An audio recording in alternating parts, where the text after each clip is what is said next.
I'm the principal, lucky enough to be principal here at Stephenson. And I'm so excited to be here for the second year, and I look forward to an even better one. At my back to school letter, I wanted to make sure that I shared all of our accomplishments from last year, because we did accomplish a lot together, and I'm really looking forward to doing even more. So, at last year's principal address, I told you that I wanted to make Stephenson Elementary a beacon of success across Portland Public Schools and other districts. I want other schools to look at us as an exemplar of how a school community can work together to provide children with academically rigorous core curriculum and rich, essential experiences such as technology, music, physical education, library, choir, strings, art literacy, and artist residencies. And people out there, they're noticing us because we are standing out. We are shining bright. And other principals ask me, how were you able to get new blacktop for your playground during this time? And you got newer computers for your teacher? How'd you manage that? How'd you get such high test scores? And I proudly tell them, oh, it's because of my fabulous community. Parents moving in from other states, other districts, other schools, and I'm the lucky person who gets to give them a school tour, and it's one of my favorite things to do because I am so proud of what we have accomplished, what we continue to do, and our students' success. They wonder how we can offer so much to our children. And they moved into this neighborhood specifically because of our reputation. The president of the Portland Council PTA last year, Beryl Morrison, came and was principal for a day. And she knew who we were and what we stood for. She said, oh, Stephenson, you guys have one of the largest PTA memberships across the district. And I was like, yeah, that's great. And we are memorable. And it's because of your commitment to making this place a great learning space for our children. We're often referred to as a private school because of the variety of essential programs, the level of attention we give to each and every individual child, and the high achievement scores. And I say it's because we have a personal and vested interest in our children's learning, that we do not see this just as a job. This is a part of our life. We go into education as a lifestyle. You have children and you knew it was going to change your lives forever. And we're all in this together. And despite economic difficulties across the nation in our own neighborhoods that affect educational funding, availability of volunteer time, and business and private donations, we do not give up on our children. We're willing to work harder. The staff, they come early, they stay late, they're here on weekends, they continue to work when they're at home. We're texting on weekends. We're emailing back and forth at 11 o'clock at night because we can't sleep until we resolve this and get it ready for the next day. And you sit down with your kids to do homework, to read with them after a long day's work, after athletics, after play dates, but you still make the time to do what is important, what will help kids. You make the time to volunteer in the classroom, in school programs like Reading Buddies, and school events like this one, with our volunteers in the back. And we're here on weekends and during the summer, we're painting, we're watering, we're gardening, and it's all for our kids. And it's a lot of work, and we're willing to do it. We're also being smarter about how we're working. So it's not just about working harder, but about working smarter. And we're actively seeking partnerships, business donations, and writing grants with a lot of success. So one of the most obvious ones if you came over the summer or first day of school, was through the PTA, and with your voting, we won the $25,000 refresh grant from Pepsi last year.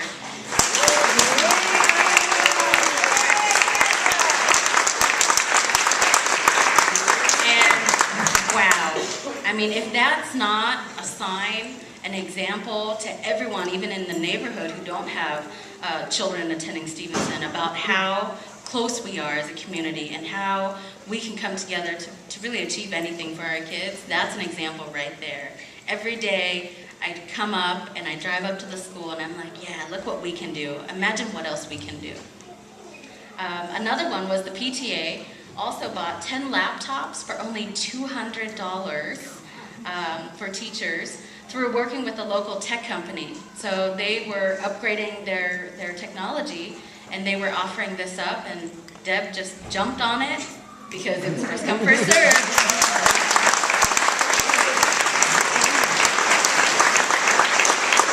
And then through Lewis and Clark College, we have a partnership with them, and I will be working with the undergrad program because their ed students require so many hours of observation and volunteerism. So especially not just in the ed program, but in reading literacy programs. So we will be inviting a cohort of them in to support our literacy program and do small group instruction so that everyone, lower to high students will get that additional scoop.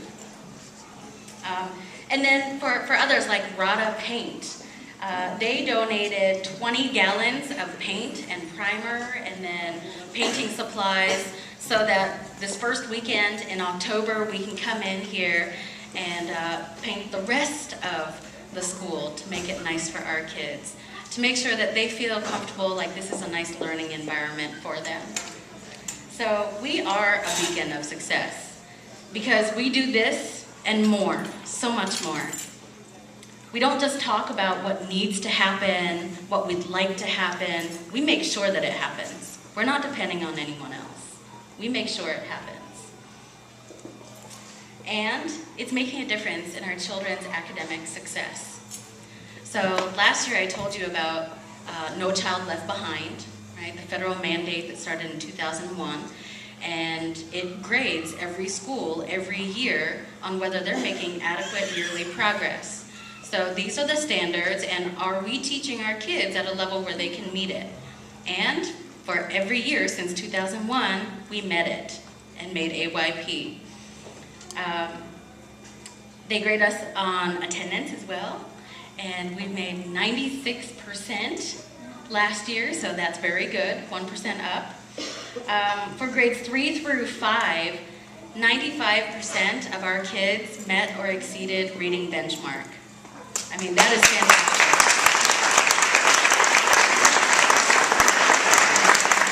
And for grade 4, for the statewide testing, our scores went up 22%. And so when I say we are a beacon of success, this is the data that was shown at Leadership Academy, where all the administrators, all the principals across the district come together once a month to take a look at the data about how we're doing, which schools are doing well so that we can support and help our other schools. And our data was one that was shown for the entire district as a school that is being very successful.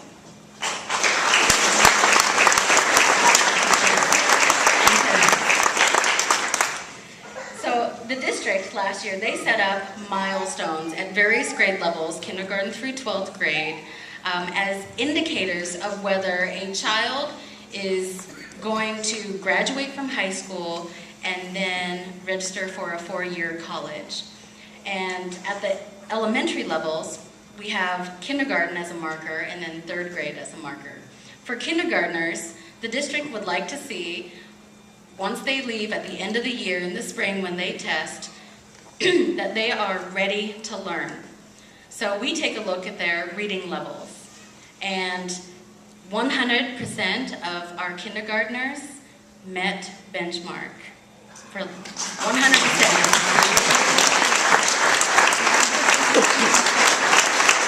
And even more than that, because we're Stephenson and we are fabulous, we decided that the district's benchmark was a little low, so we doubled it and we still met it.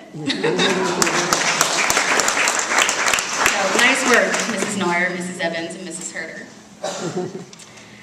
For our next marker, it's 3rd grade. So kindergartners, we want them ready to read. Well, at the end of 3rd grade, kids need to already know how to read. They need to be ready to read to learn, which is very different.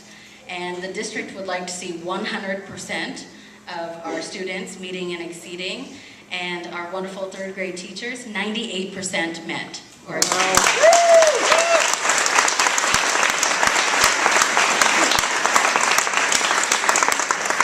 So this is some wonderful evidence that what we are doing at home, at school, it's working.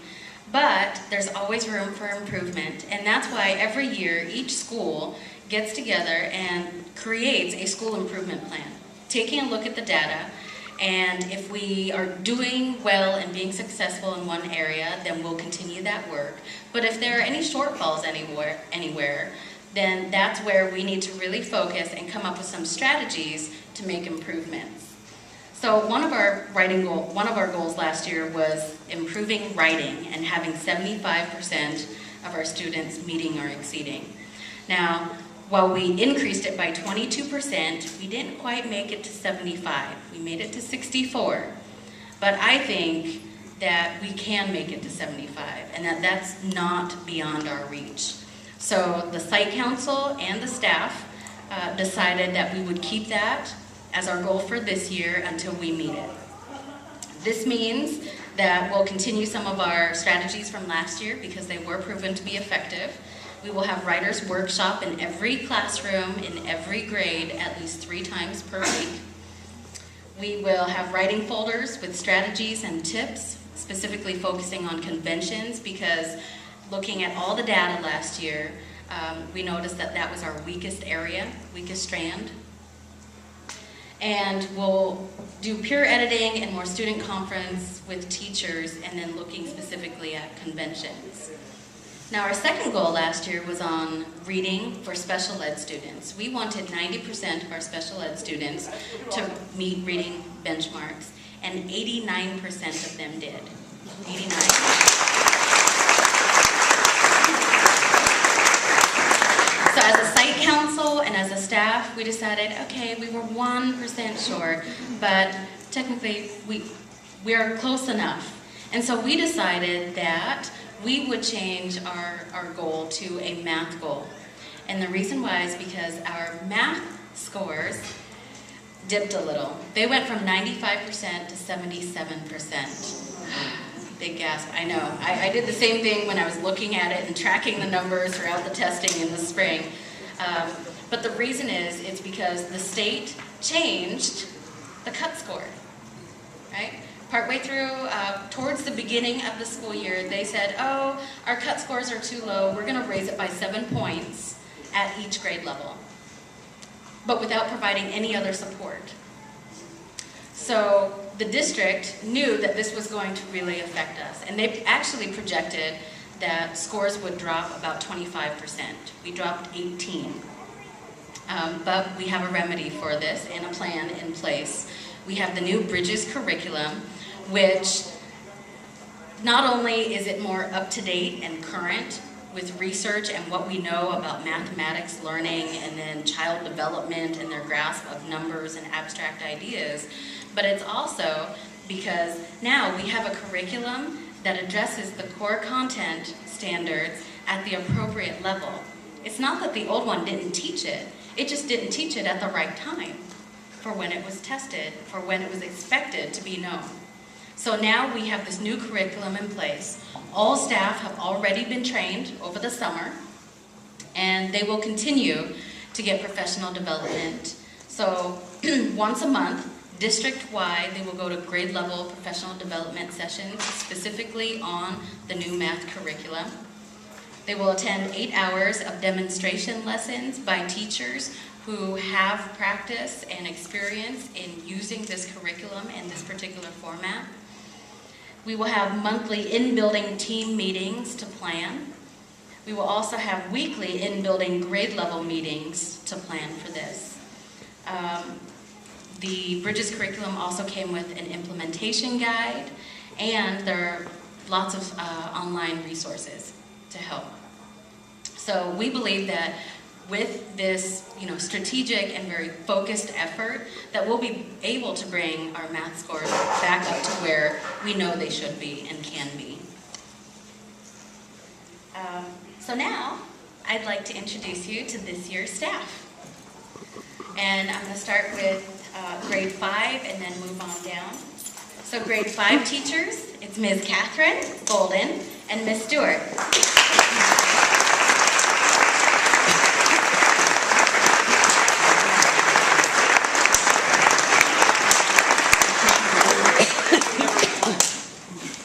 We're staying here, they go down there. And actually, you can go back to your classroom if you'd like and prepare. I know they're all nervous and want to make everything perfect for you.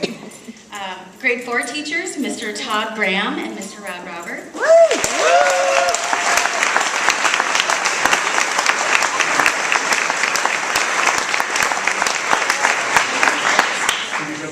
Yes. No, you have to stay. Grade 3 teachers, Ms. Andrea McGrady and her practicum teacher, Ms. Katie Bowen.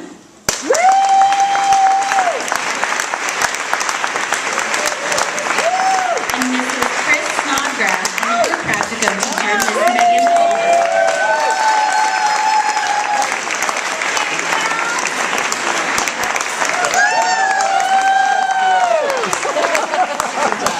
Our second grade teachers, Ms. Kathleen Metz and Mrs. Jennifer Cleary, who are job sharing one classroom. And Mrs. Sandra Herder.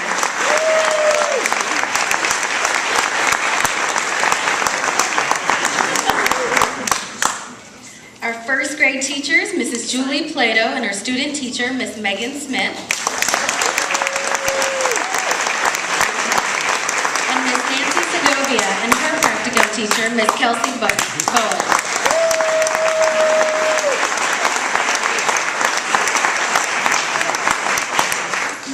And our kindergarten teachers, Mrs. Linda Evans and Mrs. Nancy Neuer.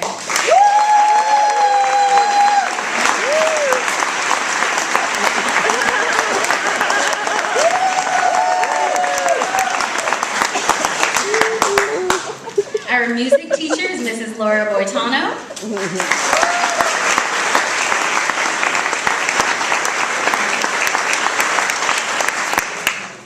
And our PE teacher is Ms. Peggy Timms.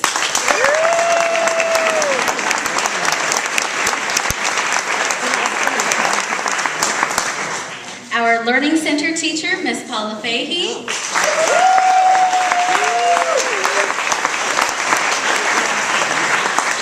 And thanks to you and your contributions, we have technology. This is our instructor, Danny Calacerno.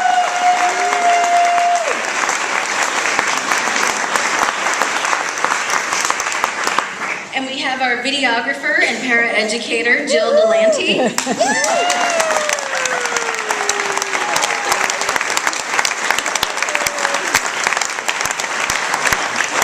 The following staff members couldn't make it tonight, but I do want to just let you know their names and their roles. Of course, you know Heather Thompson, Principal Secretary. This is being recorded, so she'll hear that. She is fabulous. We have our custodians, Fermine and Vladimir, who did such a wonderful job getting the school ready for us.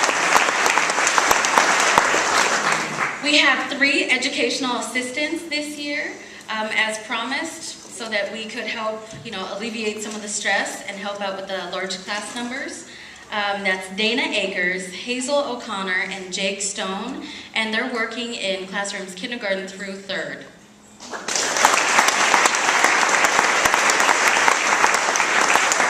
We have speech and language pathologist, Mrs. Fern Winkler. I always have a problem with her last name, Schlesinger. School psychologist, Mrs. Natalie Leslie. ESL teacher, Ms. Catherine Hill. Library assistant is Mrs. Laura Milway. The counselor is Mrs. Chris Jones. Yes. Strings instructor, Mrs. Judy Rompa. Choir instructor, Miss Audrey Boone. So we have quite the staff this year, and I am so pleased that, you know, despite all the cuts and what other schools are facing, that we can provide so much for our kids. And that, you know, what everyone, and even we used to call them specials, the PE, the music, the technology, that we know that they're not just special, they're essential.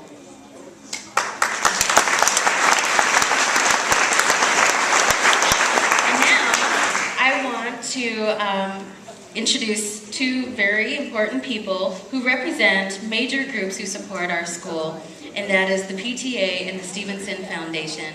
So I'd like to invite you up. Jaylene Quinby is Foundation President, and Deborah Cox, PTA President.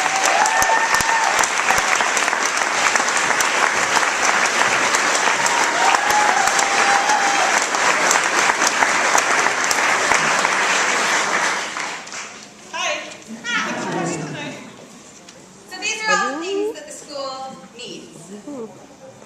Supplies and equipment, teaching hours, principal and teacher grants, educational assistance, if you don't know EAs, special programs, and community building. Well, I'll take this one. Okay. I'll take this one. I'll take this one. I'll take that one. You can take that one. But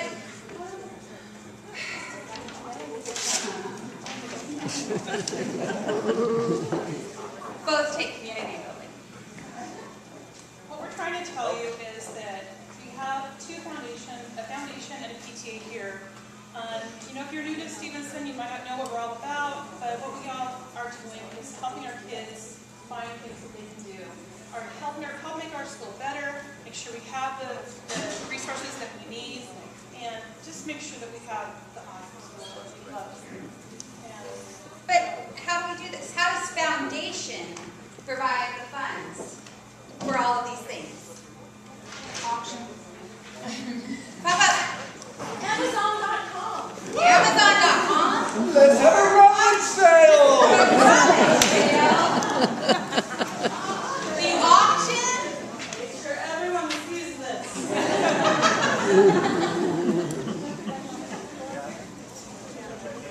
All fun night. There's a golf tournament. The golf tournament.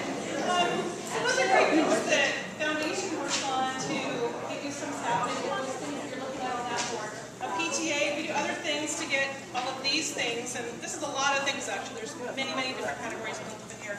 But some of the things we do to help provide these things for is membership. Membership. Woo! Anybody else? All fun and All fun again. Art Fest. Entertainment book. Entertainment Club. Spring plant sale. Spring plant sale. Dough for dollars. Go for dollars. And a couple other little things, but I just wanted that you guys kind of know how we're doing what we're doing. These are all events and things that help us fund the things that the school needs. There's information tables at the back for both PTA and for Foundation. Another way to find out information is if you're a Facebooker, please become a friend or like Stephenson School, Parents of Stephenson Elementary. We pop up things all the time up there about what we're doing. But in the end, I almost forgot. It's all about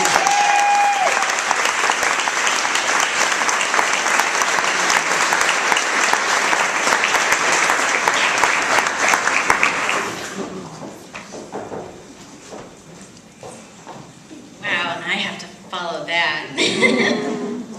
So thank you so much. Thank you, thank you, thank you.